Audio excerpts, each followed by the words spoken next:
Welcome back. I'm Dr. Cheek. I'm a clinical psychologist. And today I want to spend some time talking about the new year and things that we typically deal with when the new year arrives. And I want to talk about what we normally form at the beginning of the year, which are those New Year resolutions. Resolutions are great. However, I tend to kind of shy away from resolutions because resolutions themselves tend to be temporary, not long lasting. They kind of fill our immediate need, but not our long-term need. So instead of using resolutions this year, I want to give you an option of actually setting goals and intentions for the year. I started doing this some time back where I kind of make goals and set goals for myself at the beginning of the year. I write them down, close them, put them away in my notebook, and I never look at them again until the end of the year. I've recently looked back on my goals for 2023. Some I have met, some I actually am still working on, and some I haven't actually achieved. So my goals can range from practical to emotional to spiritual to relationship to any avenue of things that I want to focus. I had goals of actually starting my YouTube channel. I had goals of intentionally dating.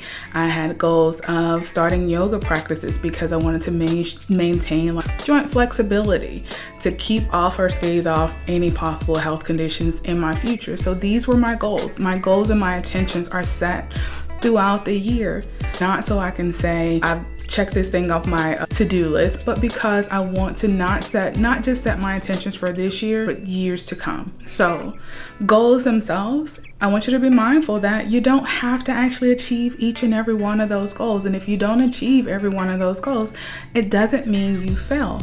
It may mean that the goal itself may not be something that you needed to focus on this year. Your priorities changed over the years. We've lived a year in this life, so we know that our priorities can change at the drop of a hat. So our priorities may change, and the goals that we initially set at the beginning of the year are not the same goals at the end of the year.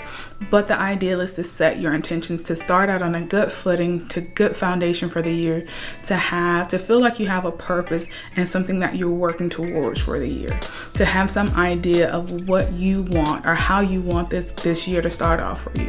So I want you to take some time, write those goals out, put pen to paper, fold that piece of paper up, put that notebook somewhere, never look at it again, and see if that's able to set your intentions for the year, to put you in a place where you're able to say, this is what I'm working towards. This is what I'm striving for. And it can be anything from reconnecting with family and friends. We just got out of the pandemic. We just went through a whole thing with COVID.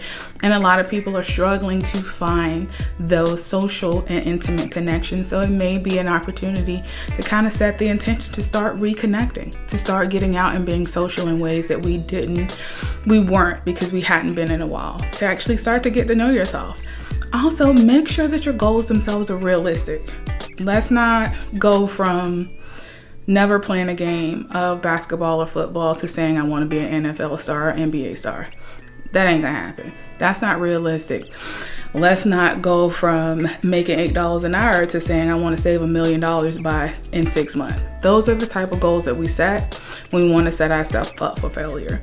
Now, is it possible that you can win the lottery and you can save $1 million? Possible, but how likely is that? Honestly, how likely is that? How likely is it for you to win the lottery? I've been playing, it hasn't happened for me, so I'm just saying, maybe for you, not for me. But make sure that your goals are realistic, because what we don't want to do is set ourselves up for failure. We don't want to set goals that set us up to fail, because when we set goals that set us up to fail, we then feel bad about ourselves because we didn't achieve that goal, but never stop to take a moment to say, that probably was an unachievable goal to begin with. That wasn't a goal that I had the ability to actually see come to fruition. That was a really lofty goal. And just like resolutions themselves have a tendency to be very lofty. I want to lose 50 pounds in 3 months. Is it possible? Yes. Is it more possible if you never really work out and the only thing you eat is sweets? Not likely. So let's be realistic. Let's say I want to lose 2 pounds in the first month. And in that first month, I start doing things intentionally to get there because my goal I set is realistic. If I'm going from being sedentary for much of my day, and then I get up and I say I want to walk 10 minutes a day, you're starting somewhere. Your goal is realistic. It's something to work towards, and it's getting you past where you are right now. So let's set feasible, realistic goals and intentions for the year. And I want you to see how it works. See if setting goals and intentions for the year actually works for you. Or does setting resolution works? Everything doesn't work for everybody, so we have to find what works for us. So if you find that being able to set your goals and intentions for the year puts you in a place where you feel like you have a plan for the year moving forward, and it helped you succeed in certain areas of your life, maybe not all, but in specific areas of your life, start implementing that on a yearly basis. Put pen to paper, write it down, put it away, never look at it again until the end of the year, and see where you were able to maybe achieve some of your goals and your intentions that you set out, or there's work to be done, or maybe you need to actually just retweak the goal a little bit. That's the goal, and that's the mindset I want you to take with you into 2024.